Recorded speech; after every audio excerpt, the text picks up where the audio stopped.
Be strong.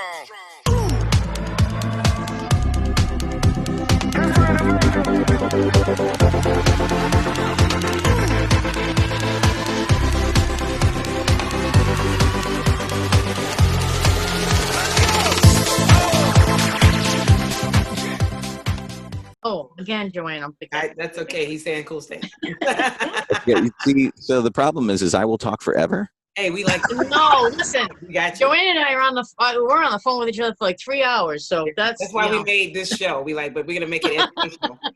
Nice. That's why we have our show on Thursday nights, where it's like just the normal conversation we would have with our friends. That's right. Exactly. With cameras in front of it. That's right. Did you ever think you would be able to teach kids about science through the charity events that you go to, dressed in your in costume? Yeah, because that's exciting for kids, you know. Yeah, it wasn't something that I set out to do, but it was a target of opportunity.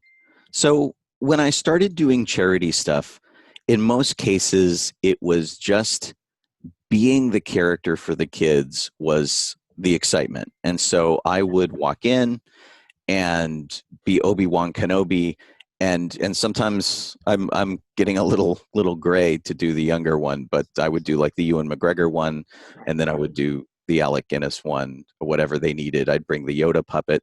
And so the moment that I walked in, I was Obi-Wan Kenobi, and I'd stay in that character, and I'd do it for 6 or 8 hours, and we'd go visit all of the children in their rooms and do Star Wars lightsaber things, and it was great. And then Master Yoda, of course, I would bring with me, and Master Yoda, I would be. And we would have this weird little kind of comedy routine going on. And it wasn't just me. We had guys dressed as Darth Vader, and we had Princess Leia and R2-D2s, and name a character, somebody did it. And we would break into groups of 3 or 6. We'd go from room to room in the kids' hospital. We'd drop off toys, and we'd try to make their stay in the hospital just a little less monotonous. Give them something to talk about, and we'd take pictures, or parents would shoot video. And sometimes it would be for the neonatal intensive care kids who are like tiny little babies, have no idea what Star Wars is, but the parents do. And so you'd go in for the parents, and then sometimes you'd see kids. And I went in to one room one time, and we're like, hey, Star Wars. And, my buddies there is Han Solo. We got Princess Leia, Luke Skywalker, R2-D2, Darth Vader's there. We're a mob, right? We just cram ourselves into this room. And the kid looks at us. He rolls his eyes. He's like, psh. They're like, oh, so you're not much of a Star Wars fan, are you? He's like, oh, no. I'm like, well, you don't like Star Trek, do you? He says, oh, no. I like real science. Oh, no. And I said, oh, okay. And I sat down. I said, I'm currently working at the Griffith Observatory as an artist on planetarium shows. Let's talk real science. And so we did. We started talking about astronomy and the space program and real science, which is what this kid was into. And so, we talked to him for about 15, 20 minutes, and we got up and we started to leave. And he's like, like, what, you thought of more science? He's like, no, I guess I could take a picture with the Star Wars guys. Oh, okay. Yeah. And so we went back and we took a picture. And that was, but it got me kind of thinking, where I'm like, there are other opportunities that I could be doing here. I could be giving lectures, and we had started doing like anti-bullying assemblies at school with the Star Wars guys. And when we have the standardized tests that everybody takes, pretty much every state has them, but California had their basic skills test that you had to take and pass to show your school was doing its job. Right. We would go do these assemblies and go, okay, you're going to go home, you're going to get a good night's sleep, you're going to get a good meal in the morning, you're going to come prepared for the test, you're going to bring 3 number 2 pencils and sit down and have your notes and be ready to take this test. And you're going to focus your brain, and you're going to send those answers down your arm through that pencil and into that test when you fill out those bubbles, and you're going to do really well. And so we would do that kind of thing and like get the kids like, yeah, all riled up. They're going to do great on these tests. Right.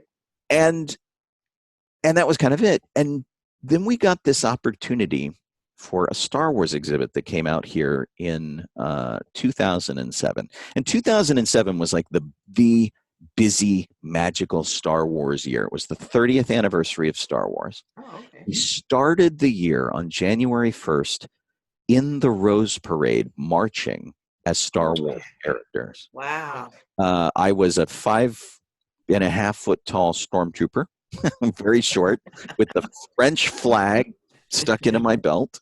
And part of this big flag crew. We had 250 Star Wars characters. The Grambling State University marching show band was part of our thing. And we had 2 floats. And because Steve Irwin had passed away, Crocodile Hunter, Right. he George Lucas became the Grand Marshal of the parade. He filled in for Steve Irwin. So it was our parade, basically. It was all Star Wars all the time. And it was amazing. We learned to march by training with real military drill instructors. Wow. It was like over a week. They sequestered us in a hotel for a week and drove us to this field where we could march. Really crazy stuff. So that's how we started the year. And then I had already been working for about 6 or 8 months with the California Science Center, who got a Star Wars exhibit called Where Science Meets Imagination. And it started in Boston, and our museum helped the Boston people do it, as did some other. That Boston Museum, I believe I went to the Boston. Yeah. It's Yeah, a the neat, museum you're talking about. Yeah. it's a neat science museum, yeah. And they had this Star Wars exhibit where they had costumes and props, but they also talked about the science concepts of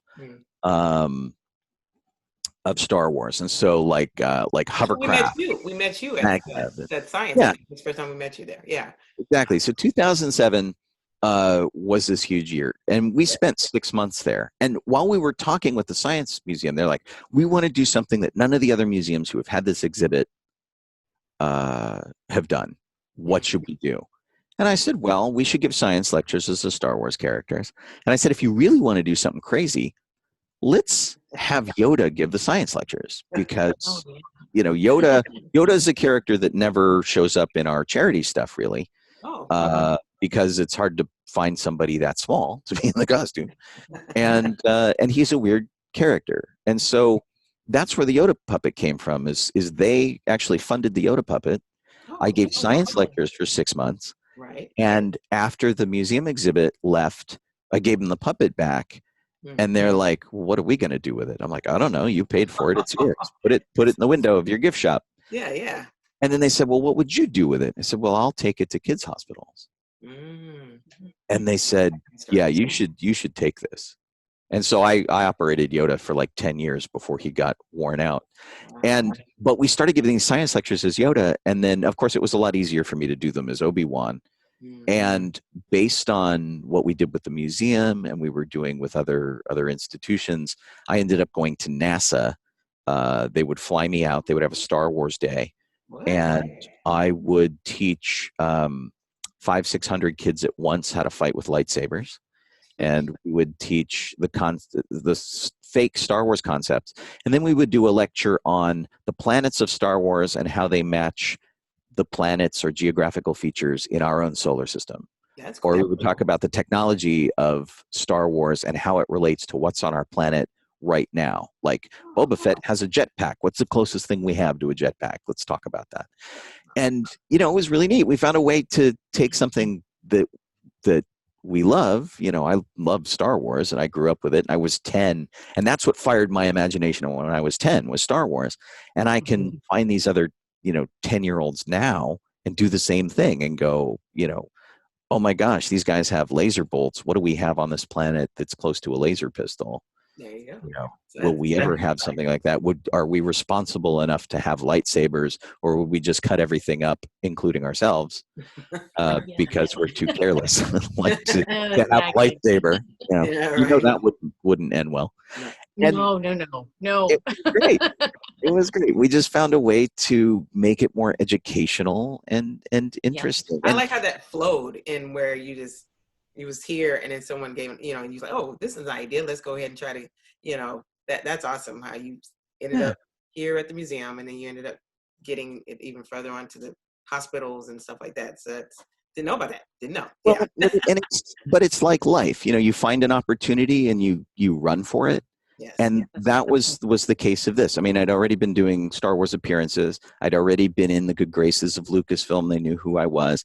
And for me, the stuff that I do doesn't involve money. And our clubs don't have treasurers.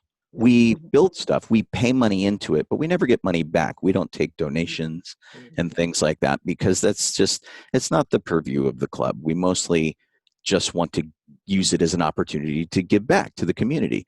And so for me, the only payback I get is when I've done a good job and people are excited. And someone like Disney or Lucasfilm comes to me and says, wow, we didn't expect that out of you guys. That was amazing. And that's what happened with that museum exhibit is so when it left Los Angeles and it went to different places, I got a phone call and they said, hey, we heard you did a really good job at the Science Center in California. What did you do that made it so amazing? We want that. We want to do that. Gotcha. And so, I became that guy for free, which was pretty funny. And then to this day, people will come up to me because of the car or if they see me in costume or which is even weirder, they recognize me outright. And a lot of them, I meet them two ways. They either are taking a picture with their phone and I meet them that way. And they're like, hey, you're Star Wars. Let me take a picture, and they do that kind of thing. And then years later, I meet them when they come back and they say, I have this picture of you from this event on my phone where you did this. You taught my boy who is now 19 how to fight with a lightsaber when he was 9. That was us when we said it about you. Yeah. We're like, this is when Justin saw you and we had a picture. I don't know if you saw the picture. Yeah, well, and it was what was even funnier is that we would, run into each other at these car events that we do, or the one that really makes me laugh is Justin and I auditioned for the Disney touring department together. Yeah, that was funny. Great because we're like, hey. He's used to that. Yeah, he's running into people. Yeah, that's awesome. That is awesome. Yes. Oh God. Wow, Shawn. It's nothing that you cannot do. Yes. I'm sure there's a few things, but okay, gotcha. I like that. See, Joanne and I have talked about this before. We'd like to one day get to a point where we can help, like you do, for charities and because it's rewarding. Because instead of just going through the emotions with life and just living your lives and doing absolutely nothing with it, make the most out of it and try to help people in any way you can, because that's fulfilling in itself. You know what I mean? To be a part of something like that.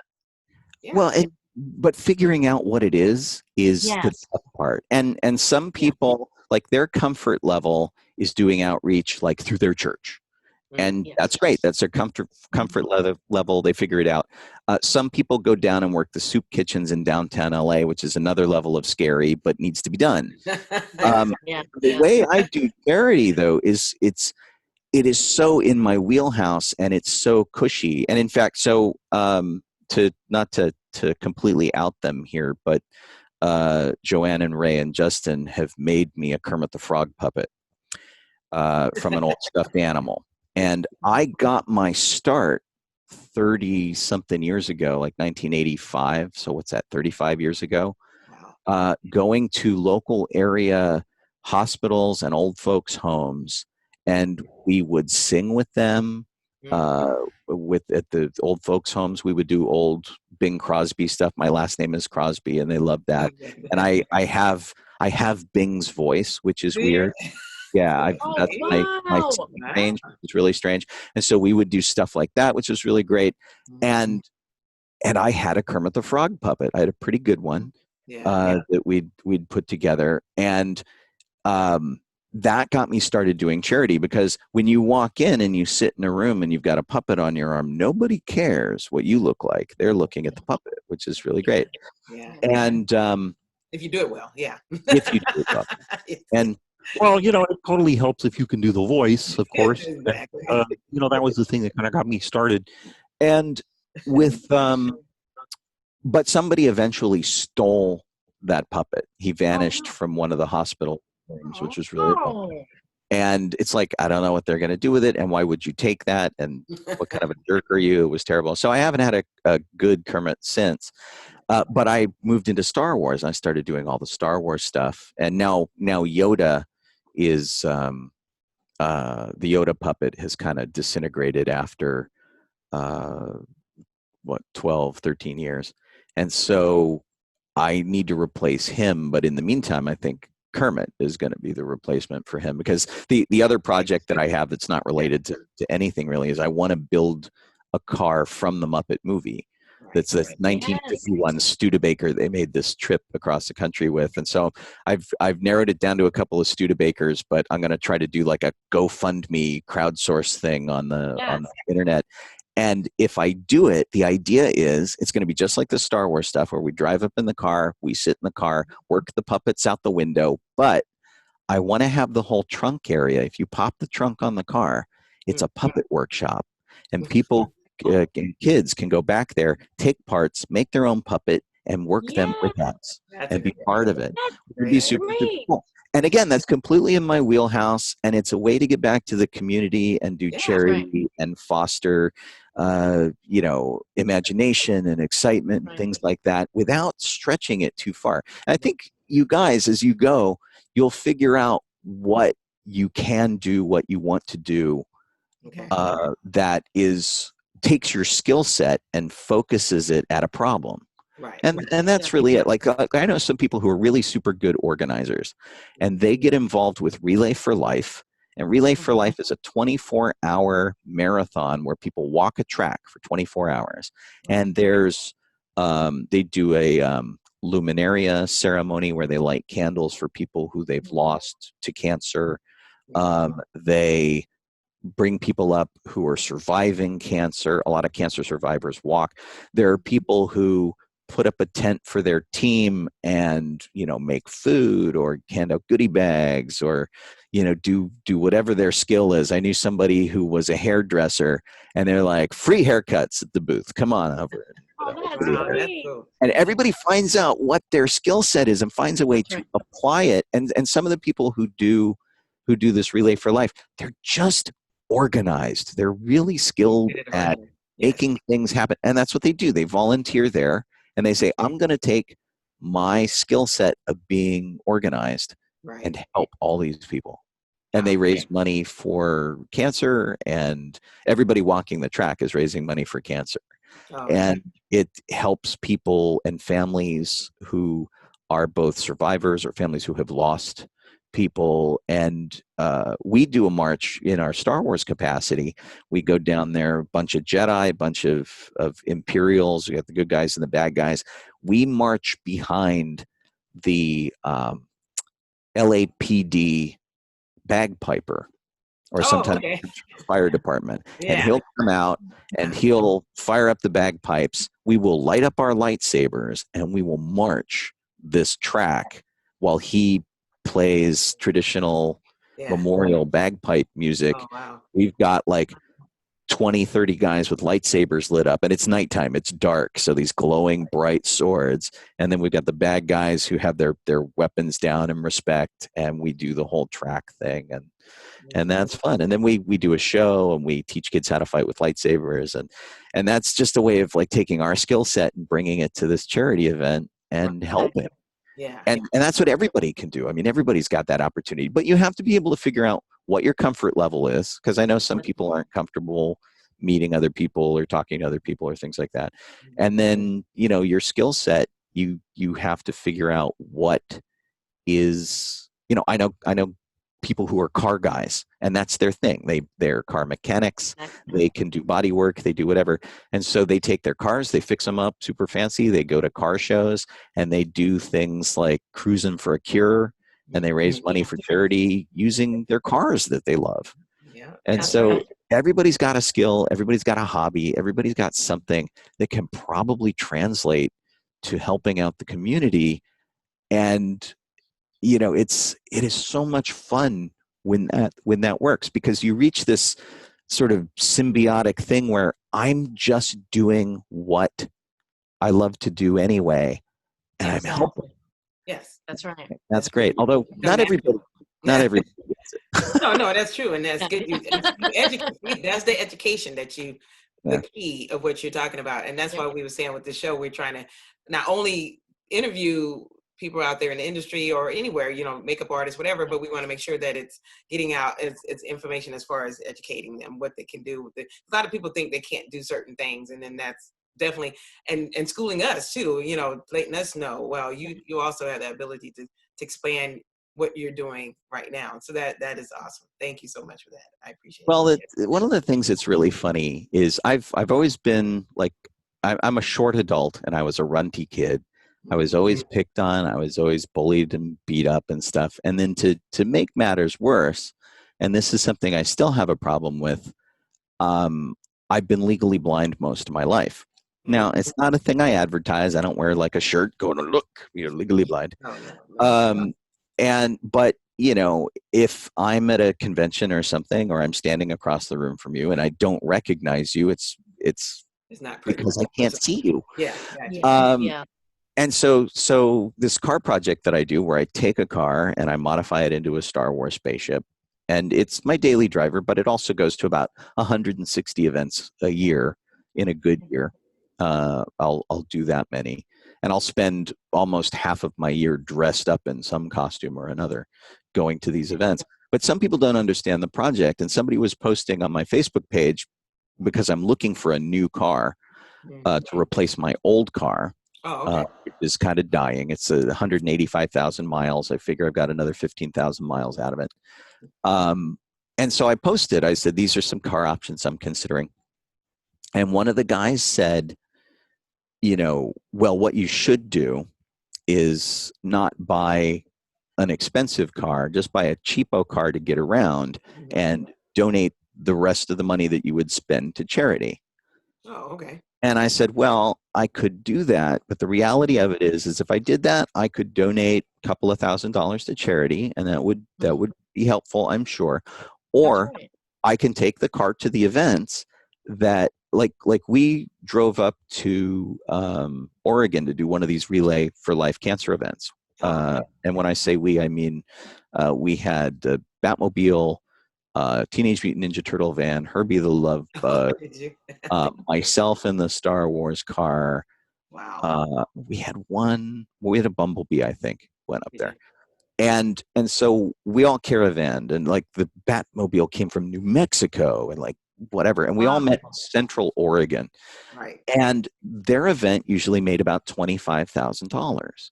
Right. And by having our cars there and making it a big deal, and I recorded a bunch of radio advertisements and things saying that we were going to be there. I made some really fun stuff, and that they kept playing on their local radio stations. They had the biggest turnout they'd ever had, and they made $70,000.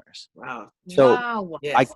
I could have donated like $2,000 to charity by getting a cheaper car, or I could take my car to an event like this and help raise another, and that's much funner.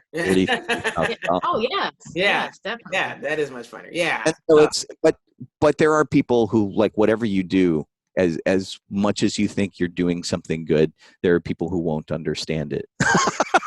They don't get it. Yeah. They have to see it. And you can't please. There's no way to please everybody either. Like you know that you're doing your best and everything you can do, but there's always going to be someone negative that just tries.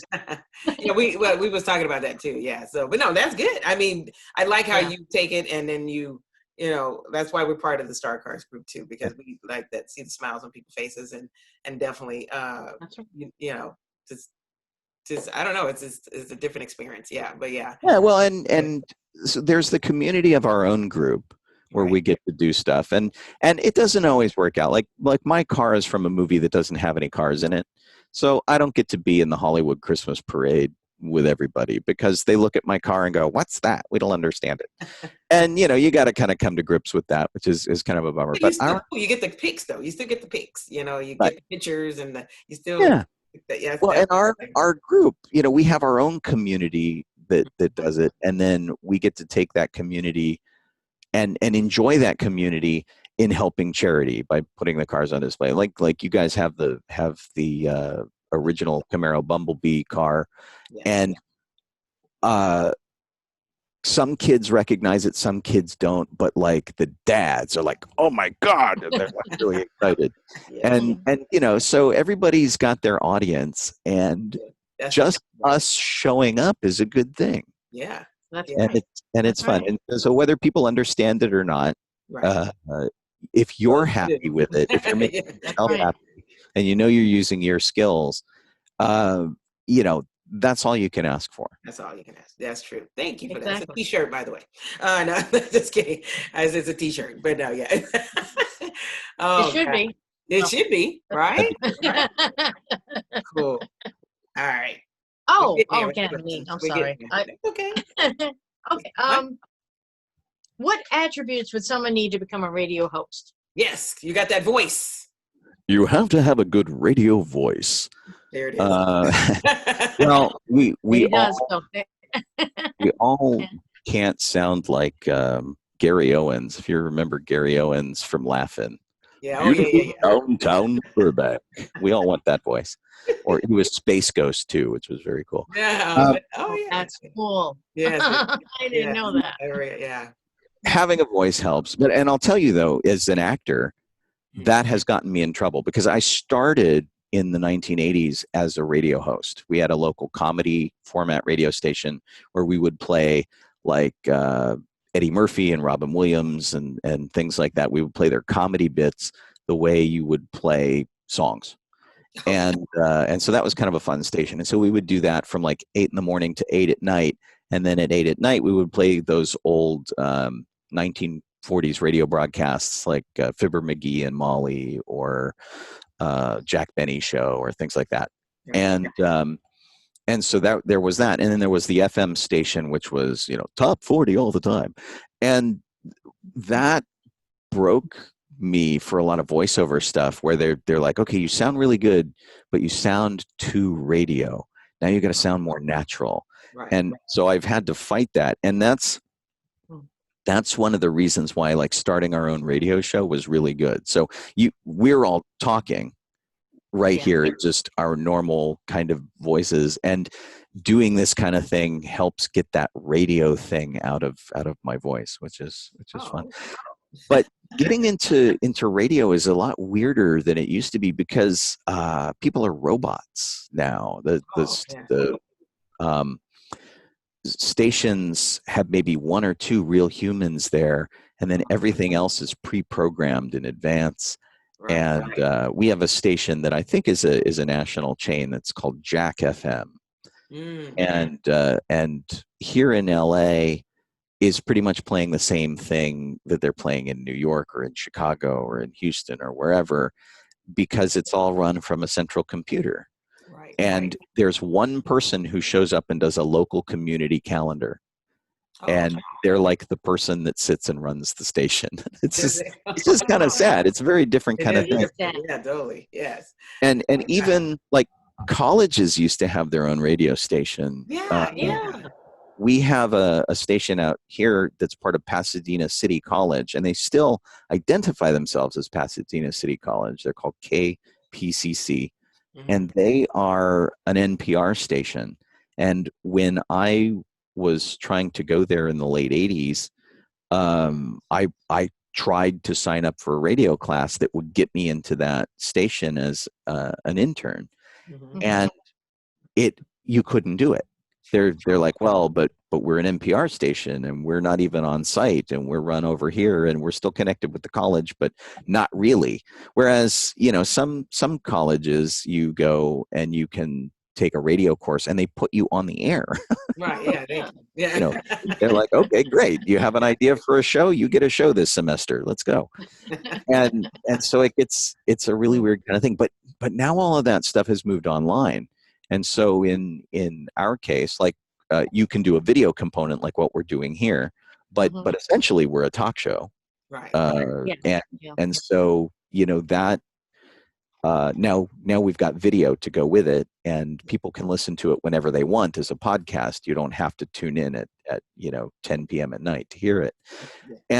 But a lot of the radio stuff has moved online, and there's a station that I'm part of that's called Krypton Radio. which has been around for 10 years, a little more.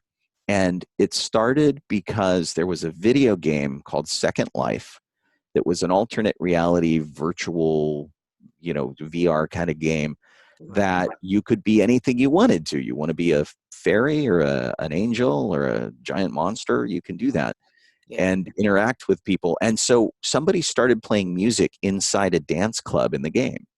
And then they realized they could take all that work that they were doing just inside the game and then export it to the internet as a radio station. And so the station got formed there, and then they started picking up shows and things. At the same time that station was getting founded, there was another station that was a Star Wars station that somebody was trying to start all Star Wars all the time, because they had done something with Star Trek that had been pretty popular, and they thought, well, Star Wars is equally popular, let's do that. And while that station didn't last very long, and we ended up over at Krypton Radio when they folded up, Jeff Donahoe, who's my buddy who was originally asked to do the show, came over to me and he said, "You're insanely extroverted and you have radio experience. Do you want to be part of this?"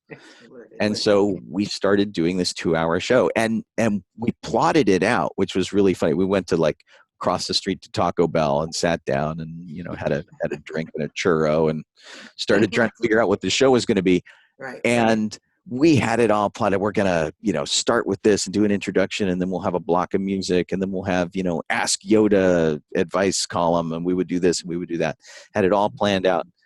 And then we got down to do the reality of it, and there was just so much stuff to talk about that we never got to these little segments and things. So it just became this free-form party show, which is what it is now. And we're in about a third of the way through our 8th year of doing this show, and it is exactly this. It's 3 screens, and it's Jeff and Colleen and I, and even when we're in the same studio, we have cameras aimed at each other, and we broadcast on Krypton Radio as audio, and then we send the video over to Facebook and to Twitch, the video gaming channel, and to YouTube for the archive for people who want to go see it after the fact. And it's gotten so complex, but at the same time, it's so easy that anybody can break into radio right now. And if you have an idea for a show, like Krypton Radio is very specifically has a geek audience right now. And so we get people who listen to us all around the world.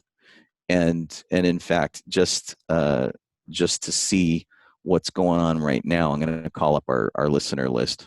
Obviously, we're not on the air right now. I was like, we have Japan, Estonia, Russia, Germany, Spain, and the United States are all listening to this station right now, which is something that you can't do when you are on terrestrial radio. Like when I was doing that comedy radio channel, at 8 o'clock, we would have to turn the power down because we would bleed our AM signal all over Colorado. We'd get an annoyed call from Colorado going, "Please turn your power down. You forgot. We can hear you." Oh, no. In Denver. Which is pretty good from Los Angeles, but they, obviously they weren't happy about it. But technology is so wildly crazy. So KryptonRadio.com, which is the radio station that I'm on, they have music going 24/7, and some of it is by robots, but a lot of it is by real people. So in the morning, I get up, and this is another thing about sort of the internet age and now coronavirus quarantine stuff.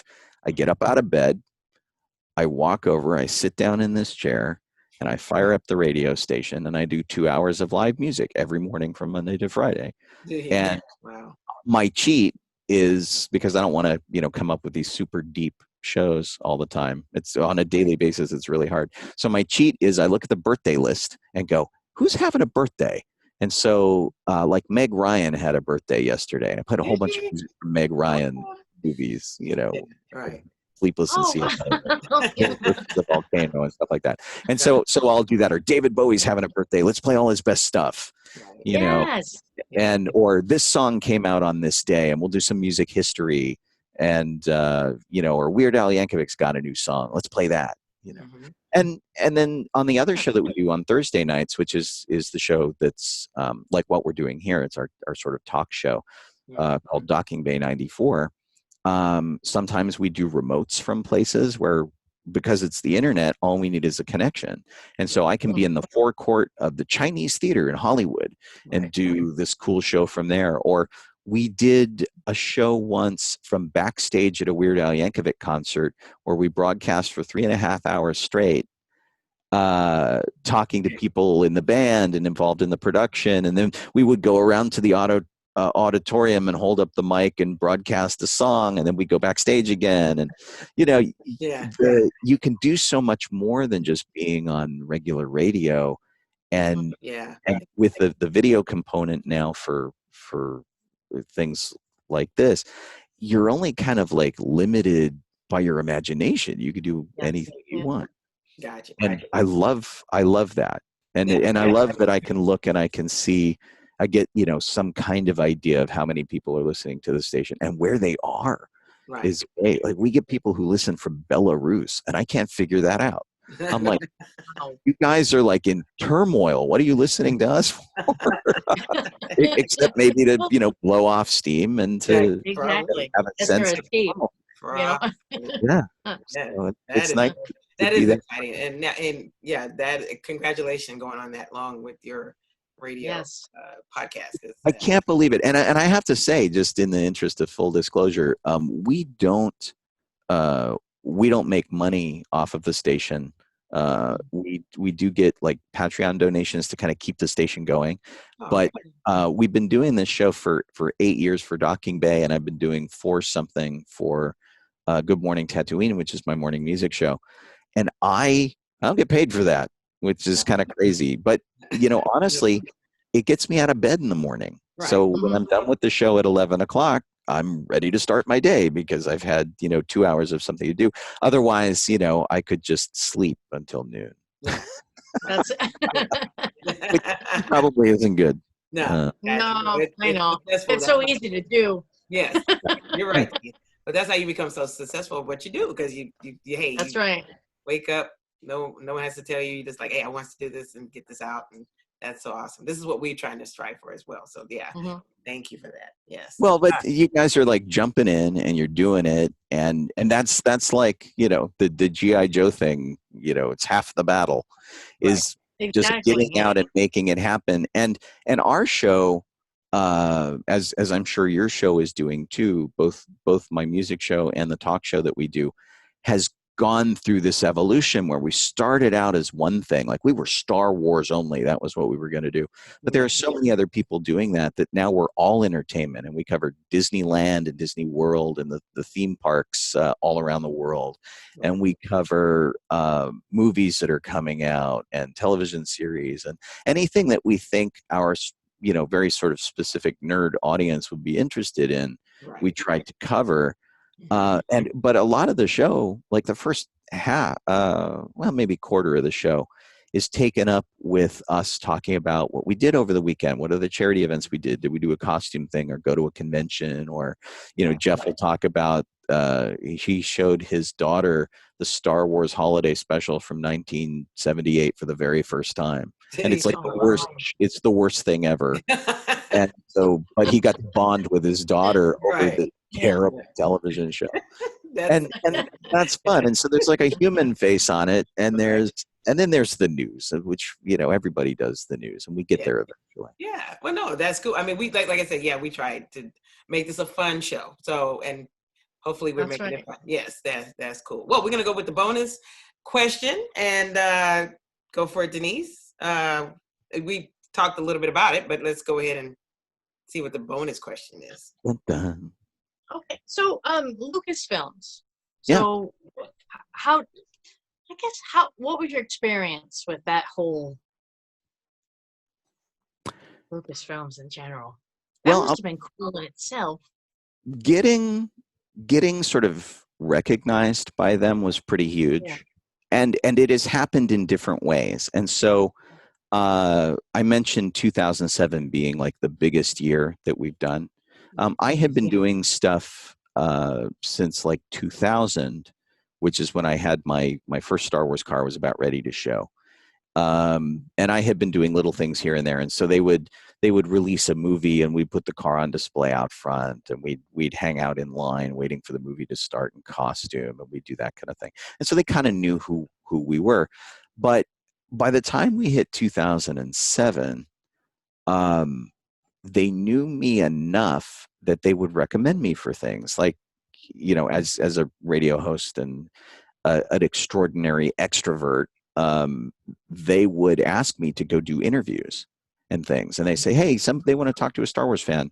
Why don't you go to the CBS studio and do this interview with Canada? And I'm like, oh, okay. And they're like, yeah, a car will pick you up out front. And I'm like, right on. So I'd get in the car, go to the studio, and I'd be the Star Wars nerd talking about Star Wars. But it wasn't always cool, because sometimes they'd try to pull a fast one on you, like in 2005 when the last prequel Star Wars movie came out, Revenge of the Sith. We got phone calls from like ESPN and things like that, and they would bring these loaded questions, and they'd go, so why are Star Wars fans worse than sports fans, and how come you guys are dorks? We're super cool. And so suddenly you'd be on the spot, and I'd go, well look, we're the same. We dress in Star Wars costume. You guys wear clown wigs and paint yourself in team colors and hold John 3:16 signs over your head. We're essentially the same kind of people. And I don't think sports fans are necessarily worse than Star Wars fans. I think we're just fans of the same thing. Star Wars is my NASCAR. It's cool. And so, Lucasfilm would take notice of us and go, okay, these are the people who can handle themselves. Right. And so we'd get cool things. And then in my case, in 2007, we had the Star Wars convention here in Los Angeles for the 30th anniversary of Star Wars. We worked really hard to get it there. We met with the people throwing the convention when they came and did their site tour. The city of LA called me to come be part of it. And they had me help get it declared Star Wars Day in the city of LA. I wrote the proclamation, those big city proclamations they have. I got the right for that. Yeah. Oh, wow. And so that was big. We had done the Rose Parade earlier in the year. We had done the Science Center earlier in the year. And so Lucasfilm got really comfortable with us. And so to the point where they would do something, and for a Star Wars fan, if there's a mecca that you can go to, it's a place called Skywalker Ranch. And that is the filmmaking area that George Lucas put together. He didn't like to make his movies in Hollywood. He didn't like to run his business from Hollywood. And he lived up in Modesto when he was young. And then he ended up living in the same area later on. He went back there after Star Wars became big, because it was in LA for a while. Then he moved it back to San Francisco. And so Skywalker Ranch is a functional ranch. They have horses. They grow produce, they make wine, they do olive oil. Really? But it's also a filmmaking community. And so Skywalker Sound is up there. They do all the sound mixing. Industrial Light and Magic is in the Presidio area. They have offices and stuff up there that they do a lot of work in. And so to get invited up there is super special. And they have had me up there a whole number of times, where sometimes I've been doing lightsaber training for the press or for kids, or we had one event where they saw what I did in Houston at the Space Center for NASA. And they said, we want that picture with George Lucas. It was me and about 500 kids with lightsabers raised. It was like this big epic picture. And they're like, we want to recreate that with George. We have this cartoon series called The Clone Wars. Will you come up and do that? And so I went up there. The special effects guys built a stage for me. I used a headset mic. And George Lucas, this was apparently his idea, brought 7 or 8 buses of kids from the Boys and Girls Club from San Francisco and Oakland. They had 400 or 500 kids there. They all got lightsabers. We put them in a giant mob. We surrounded the mob with other Jedi from San Francisco, and we taught them how to fight with lightsabers. This mob at a time. And then George came in. We took the picture they wanted. And Oh, then he was going to go, and then he hung out. there And so you I go. Oh, talked about my car. We were goofing off. It was Wow. nice. It was really cool.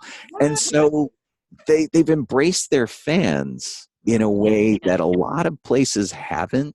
Like Paramount can be really stingy with their fans, and they're like, "You made a fan film using our costumes and props, and you have to take that off the internet because, that's our Paramount like that? I thought Disney was like intellectual property." And that. that could be a total bummer. And we thought it was all going to end when Disney took over, yeah. because and Disney has blown my mind, because first off, they've had us to the studios a lot of times.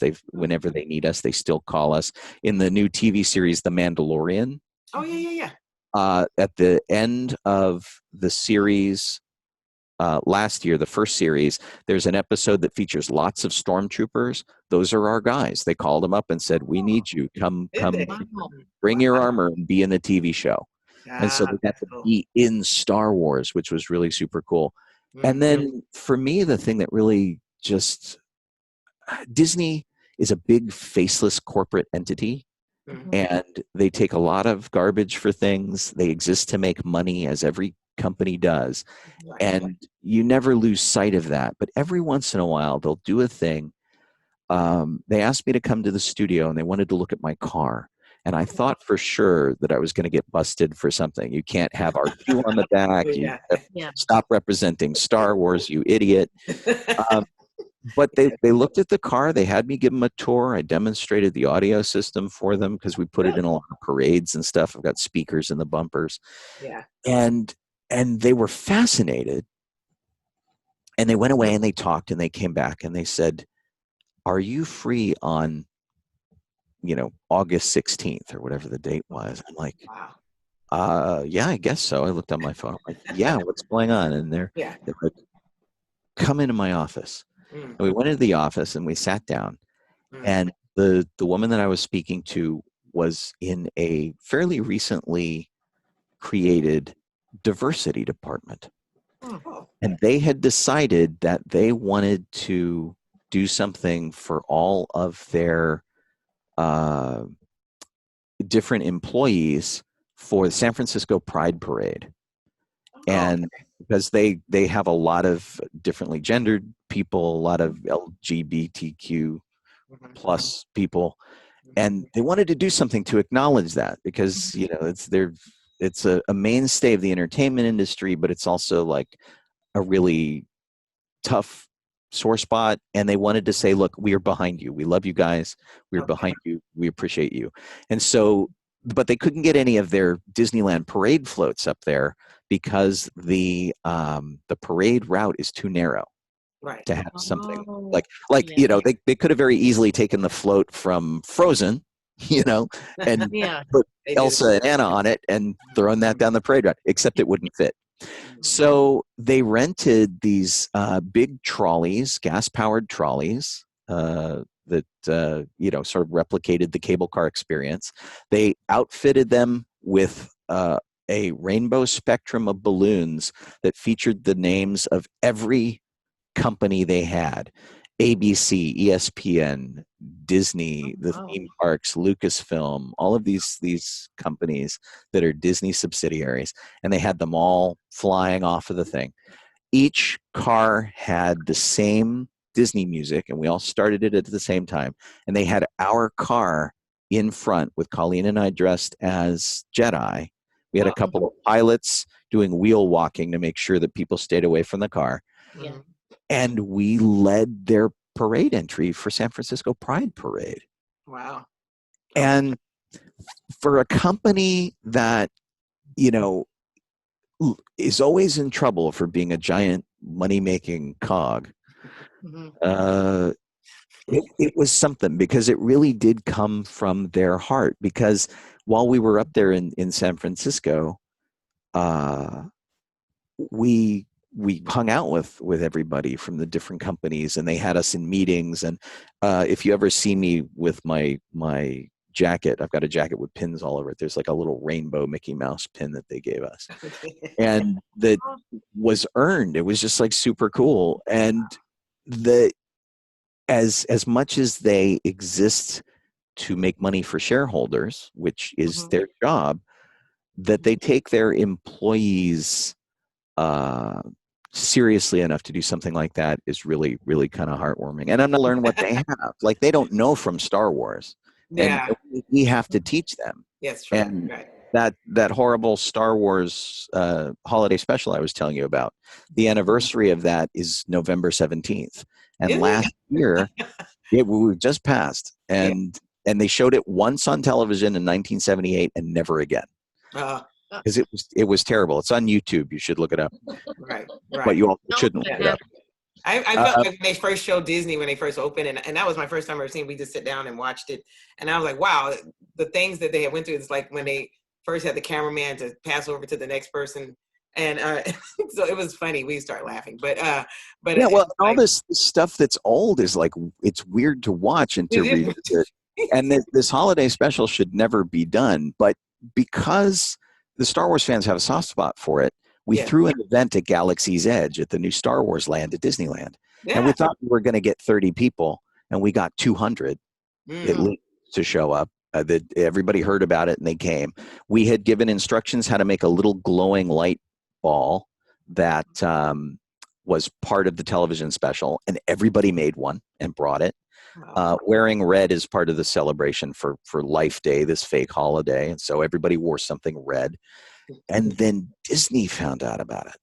And when we showed up, there were a whole bunch of land managers waiting for me when I got there.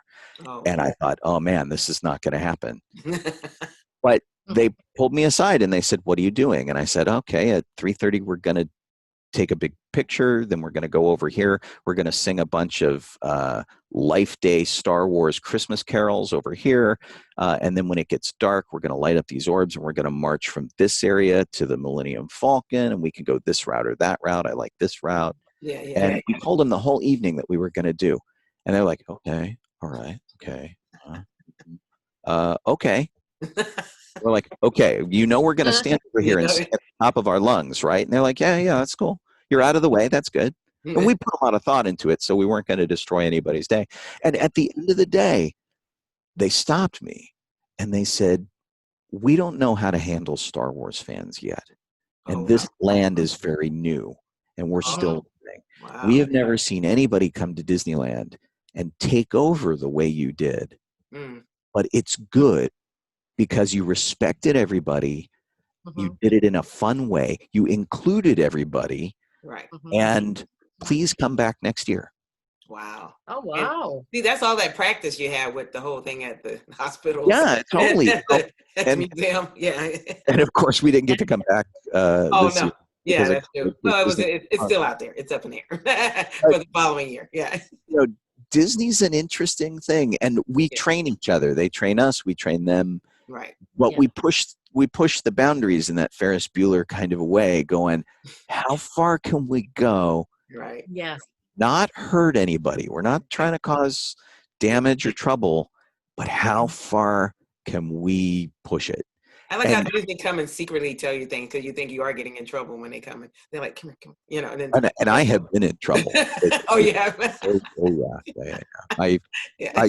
I can do all these character voices. So I once did a story while Mickey and Goofy were climbing the Matterhorn, Mhm. and I drew a crowd, and they were unhappy with that. And they're like, yeah, you have a choice. You can stop your story and stay at Disneyland, or you can finish your story and we'll escort you to the gate. Yeah. Like, I like how they give you options. Oh, Which way you no. want to go with this? Yeah. yes, I'll stop. Yeah. Well, I looked around the security guy, and there was a mob. There was a huge crowd. I'm like, oh, Yeah. because I thought I was talking to my friend. Yeah. Right. Oh, yeah. No, they're funny. They're fun. Yeah. That's so funny.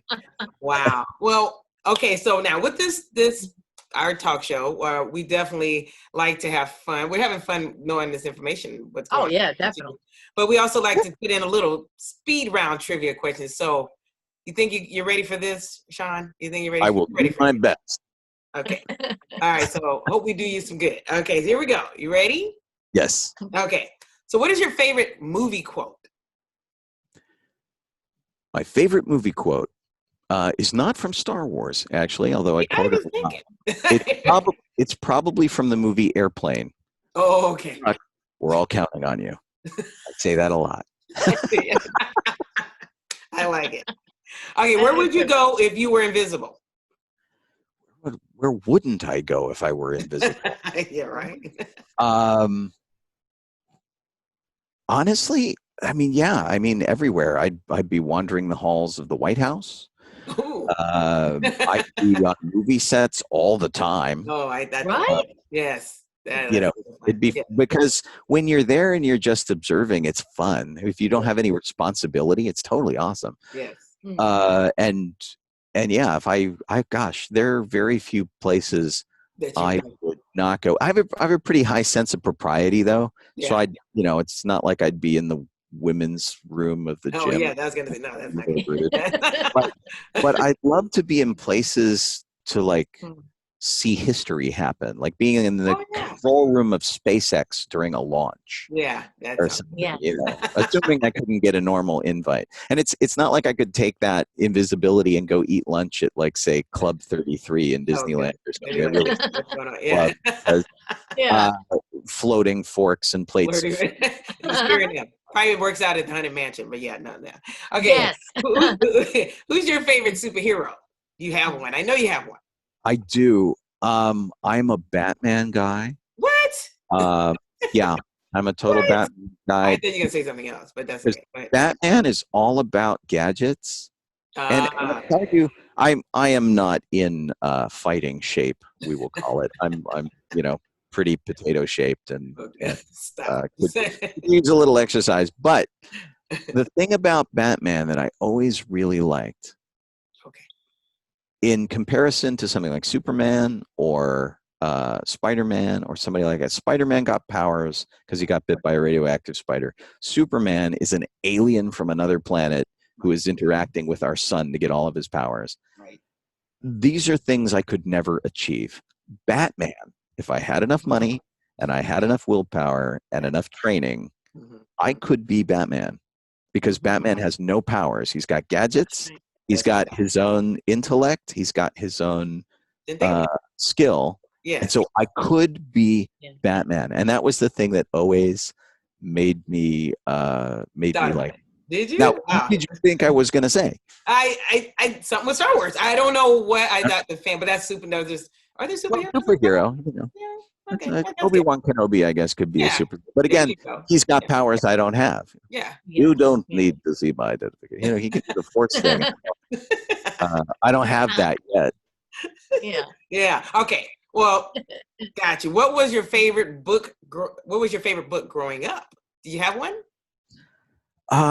Yeah. I have more. I have more series, I guess. Oh, I grew up in a fairly strict religious household, so all my books were pretty goody. So I had like the Chronicles of Narnia. Oh, okay. With the C.S. Lewis books, which were pretty good. I had a pretty extensive collection of the Hardy Boys books going back to the 1930s and then up through the 1970s when I was reading them. And in third grade, I used to read one a night. So I'd pick one up, I'd read it until I was done, and then I'd go to sleep. And they were about 130 pages each or something like that. So I'd blast through those. And then I got into, I think also third grade, I started reading The Hobbit and The Lord of the Rings, which I really liked, and which wasn't that far removed from the Chronicles of Narnia. And then I got into science fiction with Robert Heinlein. Somebody gave me Starship Troopers, which I really very much like too. So, everything was very much in the sci-fi fantasy realm. And in kind of a weird situation, somebody gave me the book for Star Wars before the movie came out. So the movie came out May 25th, 1977. Right. But November of the previous year, they released a hardback of Star Wars, and somebody got that for me. So I knew a lot about Star Wars before the movie even came out. Oh, wow. Hey, Yeah, so I was like a fan of it before That's I've even cool. seen a frame of film. Oh, nice. All right. Okay. What is the most delightful word that you can think of? Do you have a delightful word? We asked her brother, but we don't want to go down there, right? No, we don't want to bring in A delightful word. I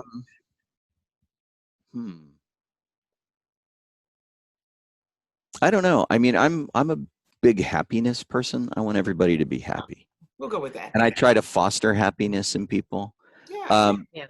This isn't a delightful word, but my wife has a favorite word that I also kind of like, which is called defenestration, Ooh. and it means to throw someone out a window. Wow. I was gonna say that sound like I think I like that one. I think it sounds like it hurts. I just like what word is that? Defenestrated Yep. Bob. I was like, wait a minute. Oh no. Yeah, Okay. it's not a delightful word, but It's not delightful, but it's funny. there you go. Got you. Okay. What have you done that you're most proud of? I'm most proud of. I mean, the charity work as a whole, which is something I don't think I will ever not do. As long as I'm able, I'll continue to do that. Okay. But the first event that comes to mind is actually one that you can see. If you go on the Star Wars Episode 7 DVD, there's a little snippet from the Children's Hospital of LA in the special features that shows a visit to the Children's Hospital of Los Angeles. Oh. And that, usually it's me going in and I'm doing lightsabers and it's good. And I always feel good at that, and like I've done something good. And every once in a while, there's just a little icing on the cake that's for me. That's like a really special thing for me. And in this case, I got to do my lightsaber training alongside Mark Hamill, Oh. Skywalker. wow. Oh. And there's a cartoon series that's called Clone Wars and one that's called Rebels. And we had actors from that series who were there as well. There were 4 of them who all came down. And we, in addition to doing the regular lightsaber stuff that I usually do, which for hospitals I have to modify so that kids who are stuck in their beds or who are in wheelchairs or who are otherwise incapacitated and not able to get up on their feet to do. And we adjust that. And I got to take that same routine and we did it for their in-house television station. And so it got broadcast to every room and to other hospitals so other kids could do it. And it was just a really super neat day. And then to find out that they had shot it all on video, and it's me and my friends and it's Mark Hamill and all of these great people. And they included it on the DVD because I have a hard time explaining what I do to people. Right. They're like, dress in a costume and you go see kids. That's like, you could be doing birthday party clown stuff for all I know. It's totally different. Yeah. Which we're forbidden from doing actually, but from Disney. We're not allowed to charge to be like birthday entertainers and stuff, which is kind of an interesting clause of this non-contract that we have with them. But it's nice to be able to point something like that and to have a little memory of that day and go, we did some great things for some great kids and I got a little something too. Yeah, That's right. that's great. That sounds great. That sounds awesome. Okay, one more, last one. And we kind of do this to our show, and I do it on the, when I'm interviewing other people too, but it's like, do you have any pet peeves? Oh gosh, I have lots of them. Oh God, break it down. Just break one. You gotta have one. I have one. Yes, one. Do you want a big one or a small one? Just a small one. I cannot handle the sound of people chewing. Really? It drives me nuts. Yeah. Really? Yeah, I have like sort of low level OCD. I'm the guy who walks into the dentist's office and straightens all the pictures on the walls and things. And there's just something about people chewing. And if I can hear them, obviously they've got like their mouth open. Loudly, loudly chewing. And so growing up, my family, my mom's side of the family is from New York. Oh. And my stepdad's side of the family was from Italy and sort of came over on the boat, went to Boston, and then moved to LA. A very, very kind of earthy background. And so lots of talking and chewing and mouth open. That's okay. Noises and So I can kind of handle it, but not very well. Not very well. Got you. That's the fit. Well, I like that. That is awesome. Well, there you go. Thank you again. Can you tell us And is it? Am I selling them that? Is it about? Can you tell us and your review? Go right ahead. Yeah, go ahead. You sure? No, you go ahead. Go ahead. Go ahead. No, I go got it. ahead. I can't do it. Okay. Yeah, I can. Okay, can you tell us and your viewers what we can expect from you in the near future? Yes. Any projects? Yes. Well, I mean, first off, the radio show will go over for the foreseeable future. So on kryptonradio.com is where I broadcast, and I'm there at 9 a.m. Pacific time and 12 p.m. Eastern time.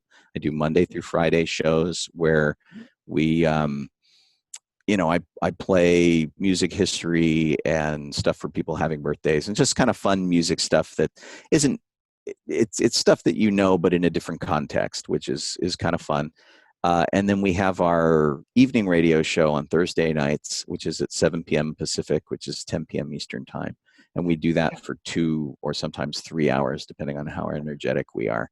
And that's from kryptonradio.com. And you can go there anytime. And we have other DJs, and they play music 24/7. And it's for people who are sort of like science fiction, fantasy kind of band. And I'm the most mainstream show on the entire station because I play a lot of like regular top 40 music throughout history to try to put it into context of how it was released and things like that. And so I'm definitely going to keep doing that forever. And one of the things that's kind of nice is we've been doing Discord also, which allows people to chat while we're doing the shows. So I've been meeting all sorts of listeners as they listen, and they make requests and they make snide comments, and that's been really fun. And so that's like just when I think I'm kind of burned out on it, we'll get something like that that's kind of like, okay, well, now it's a little different. Yes, it is. Yeah. It changes it up a little bit. Yeah, which is fun. And then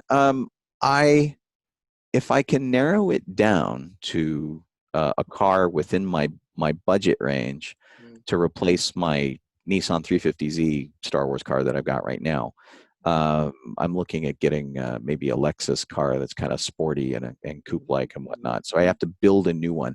And when I get that car, I'm going to actually start documenting the entire build process. So we'll put it on YouTube. Yes. I'll build live on Twitch. I'll explain what I do. Because we have another group that's a car group that's called Road Squadron. That's all Star Wars cars. Right. And we've got about 200 builders over there on Facebook that all sort of try to inspire each other and maybe one up each other a little bit. And we only meet once every 2 or 3 years when they have a big Star Wars convention. We try to get them to allow us to show our cars, and we drive them there. So we'll drive to like Orlando, or we've been to Indianapolis, and sometimes it's here in Anaheim.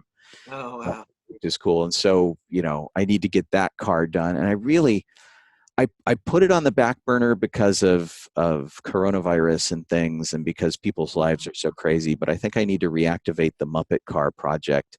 It's probably going to cost about $10,000 to do, and it's money that I don't have. Money tree. You got your money tree in the backyard. Just go ahead. Yeah, so I got to put that back because I really want to get the Muppet project off the ground. Yes. No, that sounds exciting. What you said. Just so near to my heart, and it's one of those things where anybody who wants to work a puppet can come in, and like just in Justin's case, he's got Gonzo and he's got that stuff. But we want to have, Kermit and Fozzie and Piggy and Yes, that'd be cool. And the Eagle or somebody, so that people picture it. Yes. And sit there and just lean out the windows and do it and have fun with the kids and goof off and interact in maybe a different way, and then them to interact by making their own puppets that they can work to. So, nice. Lots of projects always in the works. Hey, all the it's going to be listed below. If anyone's interested in it, it's in the description below. We will put down all links and the information that they need to know about you, Shawn. Okay. Well, there you go. Thanks again. And thank you so much. It was very nice meeting you. Yeah, it was awesome. You. And sorry I talked to your ear off.